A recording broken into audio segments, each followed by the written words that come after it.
足並みを揃えてゆこうお互いを信じ合う五輪の仲間ボルテス5に預けた命飛ぶぜ宇宙の果てまでもみんなの笑顔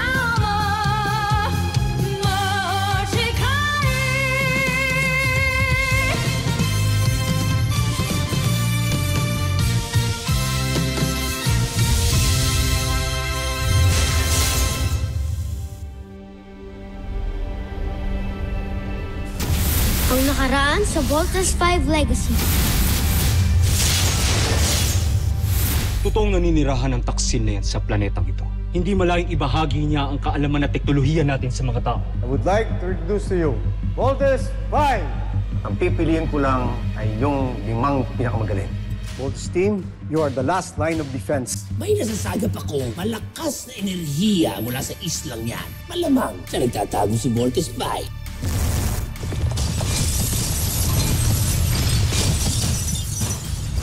Mga anak, mahal na mahal ko kayo. Mama! Mama!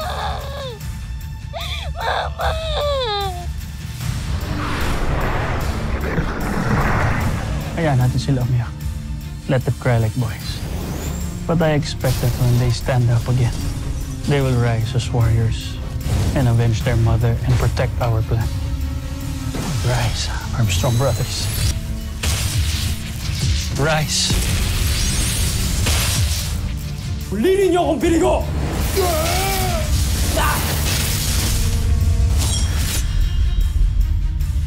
Bibigyan ko kayo ng isa pang pagkakataon. Pinapangako ko, hindi ko na kayo bibiguin pa. Magkamali ka ulit, parurusahan kita. Aalis na ako dito sa camp. Wala na akong reason pa para magstay dito. Ngayon pa talaga? Nanamatayan ako, ngayon ka pa aalis. Ba't di ka magpa-comfort kay Jamie? Total, may gusto ko naman pala sa kanya, di ba?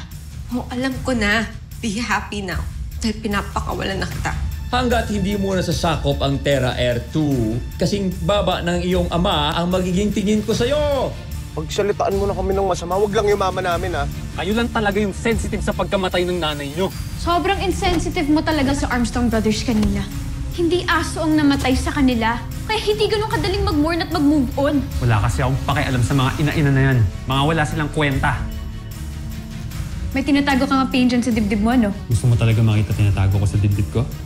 Pag natapos namin ito, Joffrey, wala nang panama sa atin. Kanilang kampyon, si Voltes 5. Sana nga ang beast fighter na ito ang siyang wawasak kay Voltes 5.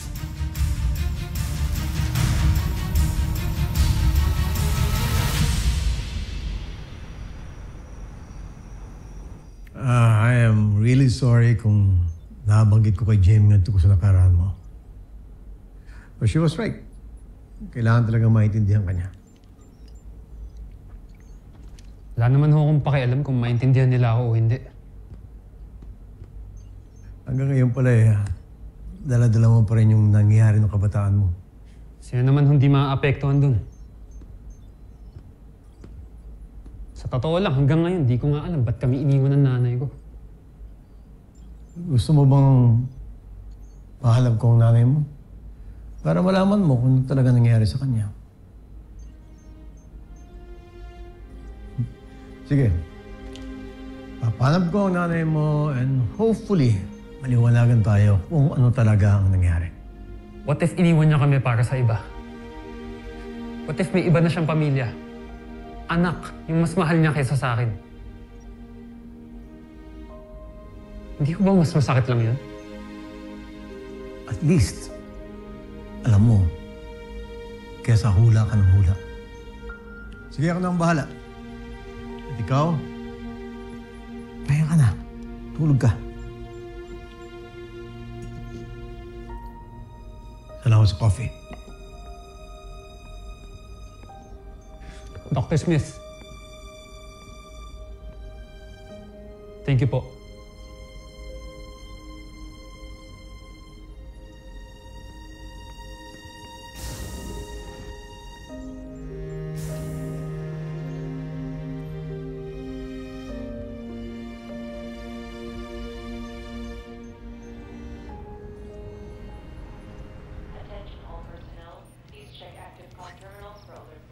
Umalis ho ng camp si Big Bird, Dr. Smith. Yan ang report sa akin ng security. Lumabas Big Bird sa main gate, papuntang mainland.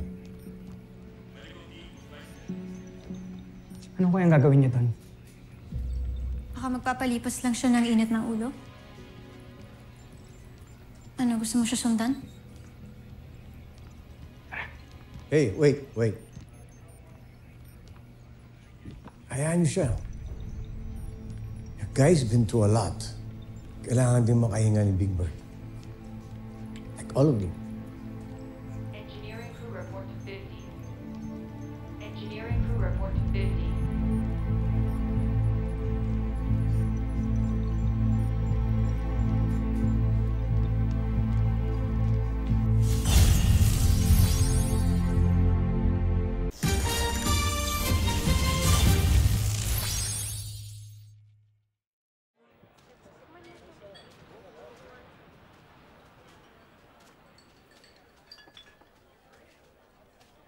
Ma, alam kong paborito mo to, kaya para sa'yo to.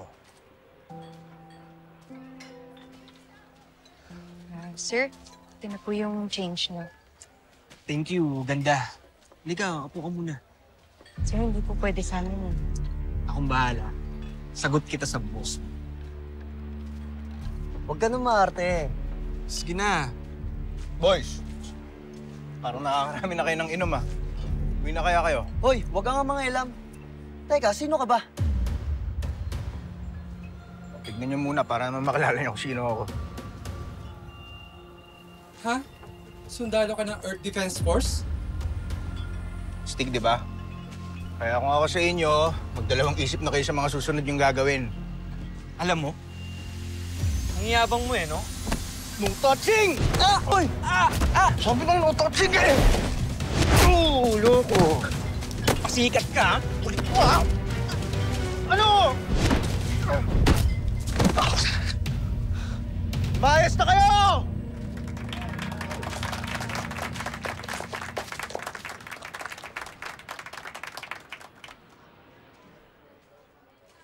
Sir, salamat talaga, sir. Ang bait niyo naman.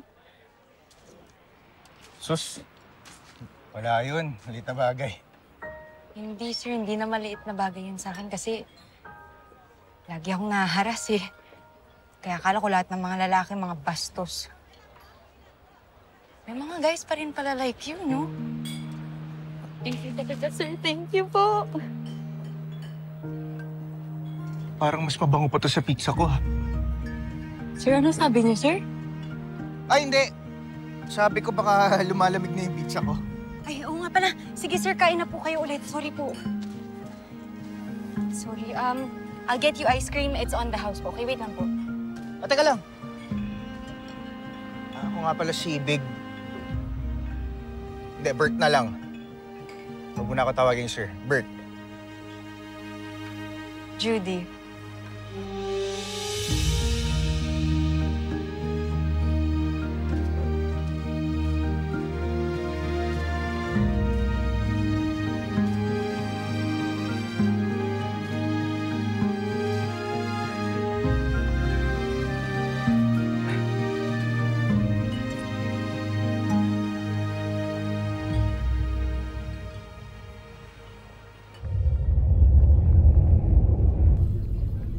Nasakop na ng Buzan Najmi Imperium ang halos lahat ng planetang may buhay sa San Sinukob. Maliban sa Terra Erto.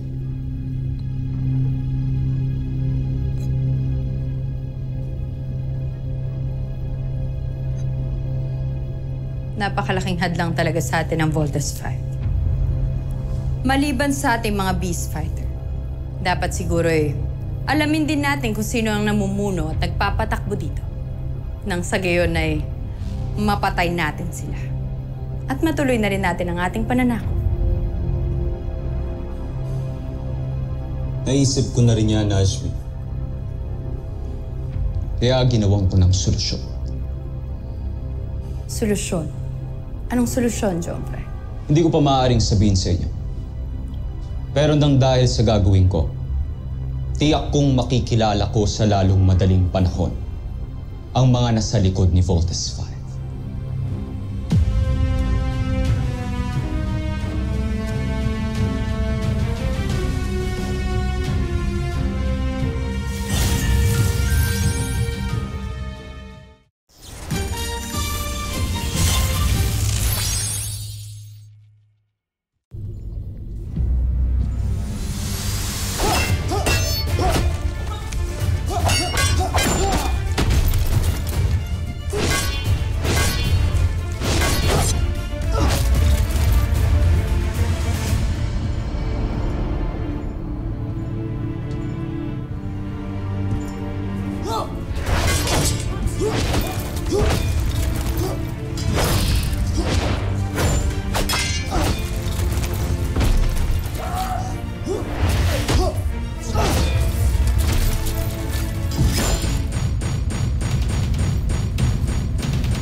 Draco!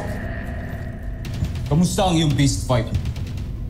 Malapit ko na siyang ipakilala sa inyo.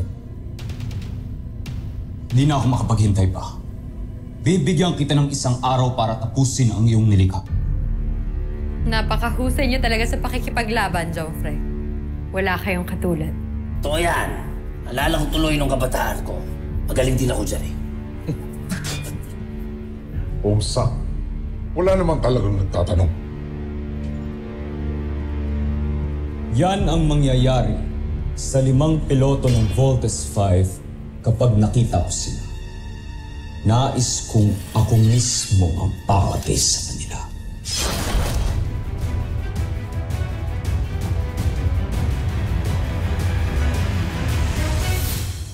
Alam mo, Judy, simula nung nawala si Mama, parang wala na akong gana sa trabaho ko. Kasi ano pa sa ng mga ginagawa ko, wala na yung inspirasyon ko. Alam mo, Bert, ganyan din ako. Nagtatrabaho na lang ako ngayon para mabuhay. Kaya mas malungkot lang.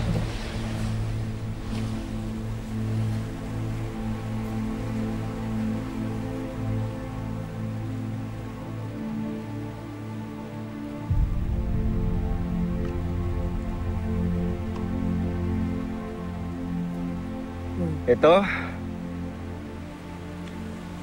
para sa mga taong gaya natin na iniwan ng mga mahal nila sa buhay. Uy.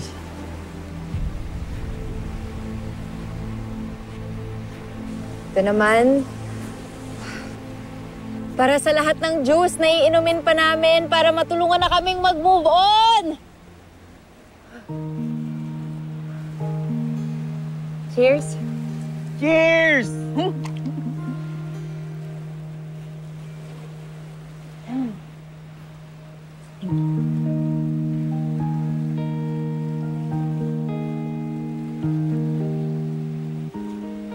Mo, Judy, ikaw pa lang yung babaeng nakakausap ko na ganito katagal, bukod sa mama ko. Alam mo, ikaw pa lang yung taong nakausap ko na nakarelate ako.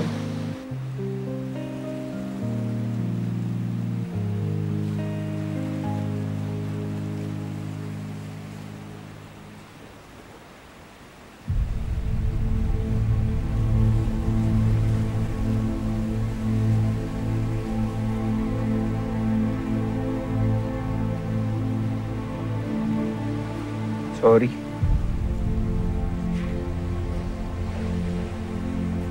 Gusto kita, Bert. Gusto rin kita, kaya hinay-hinay muna, please. Gusto rin kitang makilala pa.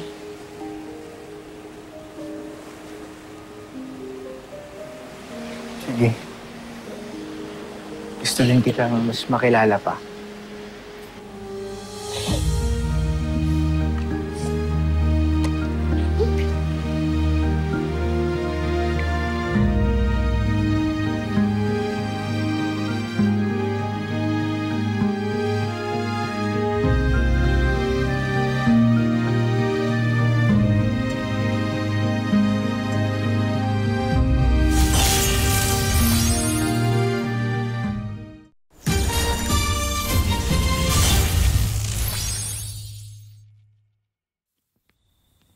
Steve, the tea is ready.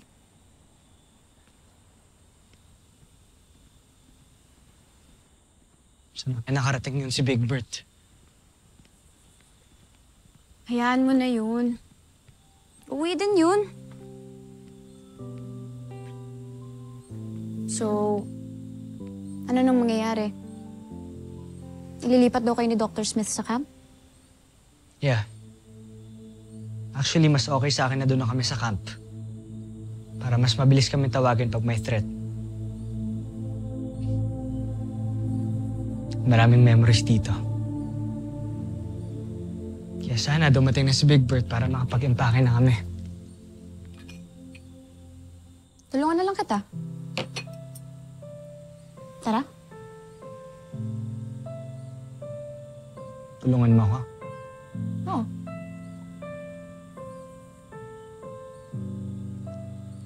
Bait mo naman. Bakit naman ako hindi magiging mabait sa'yo? Kaibigan kita. Kababata pa kita. Oh, so ano yung rason? Bagay. Pero ikaw, friend ba yung tingin mo sa akin? I'm sorry, what? Ha? Kasi kung friend yung tingin mo sa akin, sabihin mo sa akin kung bakit kayo nag-break ni Ava. At kung bakit umalis siya dito sa camp.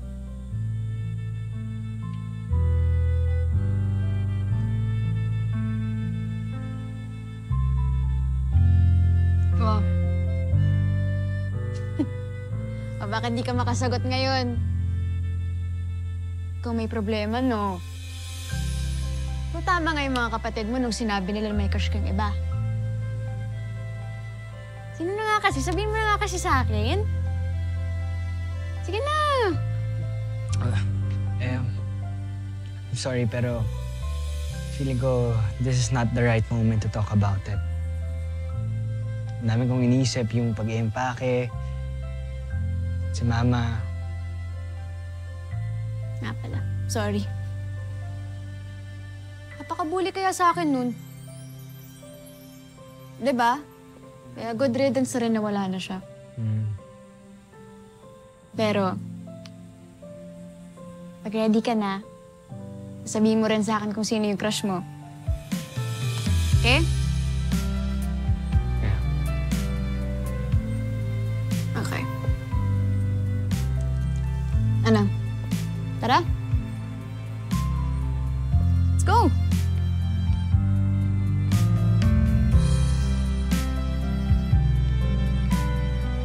Commander Armstrong, let's go! Yes, ma'am. Very good.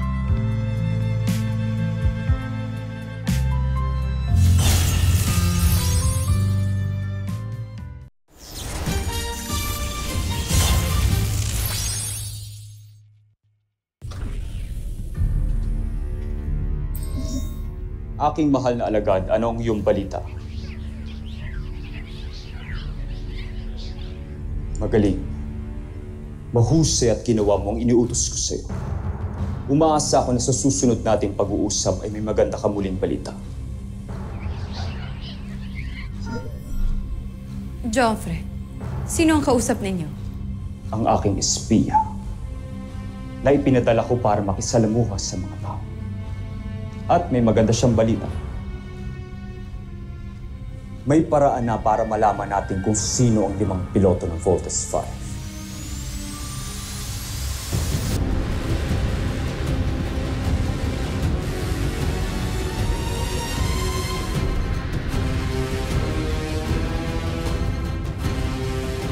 Susunod sa Voltes 5 Legacy. Nakilala kasi akong kaibigan kagabi. Kwento mo! Dali na! Saka ako na ikikwento sa inyo pagka naging girlfriend ko na. Girlfriend talaga? Bunso, ganun talaga minsan. Tama nga tong Kuya Steve mo, tsaka Ate Jamie mo. Oh. Ano? Oh. Push Ano? Kaya nga in love ka sa kanya eh. Mag-ready na kayo. Baka malate tayo. Kailangan natin mag-report sa Camp Big Falcon. Sino ba kasi ang espiya ng prinsipe? Saan ba siya nanggaling? Malamang isa siyang sundalo o kaya isang alipin. Inatasan ni Prinsipe Sardos na makihalibilo sa mga taga-Terra Erto. Siguro nga isa siya sa mga alipin. Sapagkat kawangis nila mga taga-Terra Erto, mga wala silang sungay. Well. Akala ko ba nag-quit ka na? A girl can change her mind, right? Ano pong sasabihin ninyo sa akin, Dr. Smith? May update ako tungkol sa mother mo. I don't wanna ruin my day. No, Mark. Mali ang iniisip. Hindi na ako makapaghintay pa. Draco, ilabas mo na! Nais ko na siyang makilala. Masusunod, Joffrey.